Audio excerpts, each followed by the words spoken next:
Yo, what's going on, guys? Trey back again here bringing another video. This one's going to be talking about The Walking Dead Season 2, Episode 10, 18 Miles Out. So, as always, this review will contain spoilers, although in this episode, from beginning to end, there's a lot that happens in the episode, but not much that affects the story overall, actually. Actually, nothing that really affects the story overall, aside from the character development between Rick and Shane, which is good stuff to see. So anybody worried about spoilers and that kind of stuff, like I said, it's not too big of a deal, but if you're hesitant about that kind of stuff, you may want to switch off and come back and watch this after you've checked it out. I believe it's up right now on torrent at Pirate Bay, so you can go check that out if you want to download it and watch it. Cool. So let's start right at the beginning. So at the beginning, we kind of get a, they did the whole thing where they show a part later on in the episode at the beginning before they show the the Walking Dead intro, which I don't mind them doing when it's really exciting stuff. And in this situation, it definitely got me amped for the episode. I was like, oh, I can't wait! I can't wait to see this. This looks sick. You've got Shane running into the bus and basically using himself to stub the door so the zombies can't push it open and that kind of stuff. Well, he's getting chased by about 10 of them. Very, very interesting, exciting stuff. There was a lot of excitement in this episode, but something that was weird about the episode, I don't usually mind this when they cut back and forth, but for some reason in this episode, I think it was because the two storylines that were going on at once. Okay, so you have Rick, Randal, and Shane off at the school type thing. What was it? Some kind of public works place. And so they're off doing their thing, and fighting and getting chased by the zombies, and that's super exciting. And then you go back to the farm, and it's got the Beth Hershals' daughter, Maggie, and all the women arguing with no men involved, just them arguing, and some scenes with Lori. And pretty much the way it goes with me is the more that Lori is in an episode, her character, the less I like the episode, and it happens every time. I don't know if there's anyone out there who actually does like Lori. If you actually like the character of Lori, please write in the comments, because I'm interested to see if there is absolutely anybody out there that actually likes that character. I can't stand her. I can't stand her character at all in any situation whatsoever. Now, in this episode, did she make the right decision between her and Andrea and that kind of stuff? I mean, I guess she did. Really, Beth should have had someone watching. Watching her, making sure she didn't, try to commit suicide again, that kind of stuff.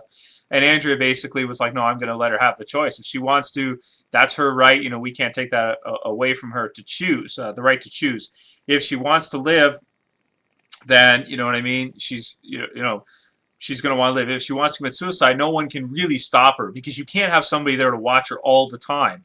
In which case, I agree, you can't. But sometimes people can just get depressed for a while. It could be a little while, and they might need someone there for them. But I was under the impression that Beth was scratched and that she was going to turn, which is why she got all sick and stuff. Maybe I was wrong. Maybe that's not the situation. But again, she hasn't eaten, so maybe it is. I mean, I guess we'll see. We'll see what happens with that. Although at this point it's starting to look like maybe, she's just depressed and that kind of stuff, which is a little weird because, I mean, her zombie mom did grab her like this on both wrists. I mean, the chances of her getting scratched from a lady with nails is extremely high, especially when she grabs with both hands, on both open wrists like that. I don't know, it just seemed to me like she would have gotten scratched. It's just all there is to it. So, yeah, I mean, obviously, zombies, they spread pretty easily, so I just thought she was scratched. Maybe I was wrong about that, but anyway, back to the point I was mentioning is that it was, the one thing about this episode that was weird is cutting back and forth this time really took me out of it, like, because I was so excited to see what was happening with Shane, Randal, and Rick, and then boom, you cut back to this, and it's like, oh. Because here's the thing, here's the problem with it. It's, now, don't call me an insensitive bastard here, but here's the problem, is that Beth has had no character development during the entire series. So, I'm sorry to say, but why do we care? You know what I'm saying? We don't care. Like, we don't even know who you are. I'm sorry. Okay, so if you commit suicide, we will miss you in the never developed character graveyard. We don't know who you are. We know nothing about you. So, why do we care if you commit suicide or not? This is the first time you've ever we didn't even know you existed until a few episodes ago when your mom tried to eat you, and now you're committing suicide and you want us to care, but we don't even know anything about you. We don't know your personality. We don't know anything about this character. So why am I supposed to care about this character? So that's another thing that takes me back a little bit too, was that. So what ended up happening with me anyway, in my mind, was so excited for this scene. and then it would cut back, and then back in, yeah, cuts back again. And I did that like 4 times doing this. So like, yes, yes, yes. It's coming back again. Damn it, you know. And then just wait until that ends. Go through the painful stuff of watching Lori be a bitch some more, and then cut back. And Lori's famous bitch line from this episode. This was in the preview too. What did she say? She says, "Oh yeah, tell Glenn to man up, and you know, yada yada yada," or something like that. I'm just like, man, what a, like, she's just a sexist bitch. She's not a bitch when it comes to females too much, but when it comes to men, dude, oh my god, I can't wait until Lori just gets freaking eaten or, you know, shot or something, man. I just can't wait, dude. She is such an unlikable character in this show. She's even worse in the show than she was in the comic book. In the comic book, she was unlikable too, because let's face it here, you know, we follow the protagonist, Rick, and his wife is cheating on him, basically, you know. So obviously we're not going to like his wife too much, but her attitude just makes it even worse. You know, it makes it just awful. So anyway, Lori still sucks. Nothing changes. Okay, nothing's changed. She still hasn't redeemed herself as a character in any way. She still sucks. That doesn't look like it's ever going to change until she dies. Then I'll be happy when she's gone. Going on from that, what other characters did we get in this episode? We didn't get any Dale, we didn't get any Hershel, we didn't get any Glenn or any, like, Daryl, anybody else. It was a really small episode in terms of the cast. We only got to see, you know, Andrea, Beth, Maggie, you know, Lori, and then, you know, of course, Randal, Rick, and Shane. So that's all I'm going to say really about the stuff at the house. You know, was Andrea right to leave her and give her own choice or not? I say she probably shouldn't have done that at that time. Maybe give her that choice a little bit later on in a couple months or something if she's still around. Then she can be on her own. But definitely have someone, you know, close around watching her and that kind of stuff. Also, Lori and Andrew getting at bickering back at each other. Again, Lori just such an unlikable bitch. Like, someone needs to keep watch. I mean, that's just a no-brainer because there's danger all around you guys to keep the camp safe. It might not be the funnest job in the world, but it's more important than someone doing the laundry and, you know, cooking. Okay, it's more important. You have to have someone keeping watch all the time. But Lori's just so stupid of a character. It's just, okay, now I'm going to start repeating myself, so I'm going to cut off of that. So the stuff at the house, that's all I'm going to say about that. You know, we don't care about Beth. We don't know anything about her up until this point. If she lives or dies, we don't even know. She wasn't, like, we didn't even know the character. Lori, Andrea. Lori's still the bitch. Andrea maybe made a bad decision, I think. But, you know, that's that, whatever. Maggie's impartial, whatever. She's just a sister in this. She doesn't do anything out of character or different or weird. She acts just the way she should. Okay, so going on from there, let's talk about the situation with Rick and Shane. So I did a video a little while ago talking about who I felt was the better leader, Rick or Shane. I was the first one to do this, by the way. Talking Dead did it after I did, just like everything else. By the way, some people mentioned in my channel, like, we have the Talking Dead. Why do we need you? Dude, I was doing this before the Talking Dead. I did this. I started doing reviews of The Walking Dead Episode 1, Season 1. I did it right after. Now, granted, I've had trouble with my account and that kind of stuff, but I have been doing it before the Talking Dead started. Okay, they started at the 2nd season. You know, I've been doing it since the beginning. Okay, that's all I'm going to say about that. Anyway, so yeah, so let's cut away now from the stuff that was happening back at the camp, because that's not interesting, to the situation with Shane and Rick. So yeah, I did a video talking about who I thought was the better leader. So, you know, I was thinking up until now, you know, with the thing at the barn and all that, that Rick was the better leader. But this decision right here, you know, and what happened between him and Shane, I got to go with Shane on this one. No question about it. I mean, you know, Shane's doing the right thing. Like this kid, Randal, he knows Maggie, and he heard her. And, you know, he says he went to school with her. And, you know what I mean? When he was at the camp, he heard her. And he knows where they are. So he knows where the camp is.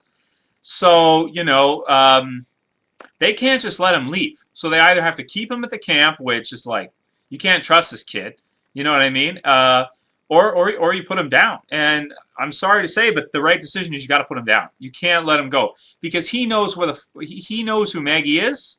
And if he goes back to his group, then they could find out where the farm is very easily. I mean, they could grab a phone book and be like, okay, let's see. You got a yearbook? Yep. Oh, here she is. Here's her last name. Got a phone book? Okay. In a couple hours, they could find out where the farm is and go there and, you know, massacre everybody. So they got to do this, kid. No question about it. Rick was so in the wrong for stopping Shane and not, you know, like we're saying, I want to think about it. There's really nothing to think about. You know, Shane was in the right. No question about it.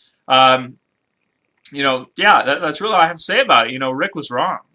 You know, so, and with the decisions he's making lately, I thought he would become more of a badass, and he still wants to hold on to his humanity. He still wants to maintain those ethics and morals that he has as, like not only just a person, but as a police officer too, because he feels like he wants to do the right thing, I mean, that was his career. That was his job for probably 20 years or who knows how long. So yeah, definitely Shane made the right decision there. Rick was being a douche. And then, of course, we start seeing him fighting. Now, I got to mention one thing. The first punch Rick throws is like it's like an underhand, like armpit punch, and then Shane grabs it. That just looks so fake and staged to me. I mean, like, what was that? Like, if you're gonna throw an uppercut, you go for the guy's chin, you go for his face. You don't throw it like this. Well, okay, if you're gonna throw a body shot, you're gonna throw it like that. But you're not gonna throw a punch like this. You know what I mean? Like, where's that going to go? You hit me in the armpit? Oh, that's going to hurt. It just looks stupid. He should have thrown an overhand right or, something like that. Just anything else but that little half punch. I don't know what that was. That was so stupid. And then, of course, they start fighting, and Shane drops a bike on him. Rick gets in some ground and pound, and then Shane throws this big, like, I don't know what it was, like big wrench thing. And just, I don't know. It was okay, I guess. It was fun. But really the interesting part was when Shane got trapped in the bus. And then Rick, drives up and helps him out and, gets him out of it. But, I don't know. I thought it was kind of exciting. It was kind of fun. It definitely was the best part of the episode for sure. I forgot to mention Zombie Kill of the Week. So Zombie Kill of the Week, I would say there were some good ones in this episode. I liked the initial one with Rick where he stuck the zombie and then turned it, or he put it in, he turned it and pulled it out. That was cool. I also like the one with Shane on the in the bus when he put his blood on the things so the zombie would reach in. Then he stuck that one. That was cool. I like that one a lot. So I'd say Zombie Kill of the Week's a tie between Rick and Shane because both of their kills were very similar and very fun. And then Shane, after he does, he goes like, "Oh shit!" that was funny too. So. Yeah, good character development between Rick and Shane. I'd like to see a lot of people, and I did a video a while ago talking about is Shane going to die, basically, because it looked like that's where they're going. It still kind of looks like that.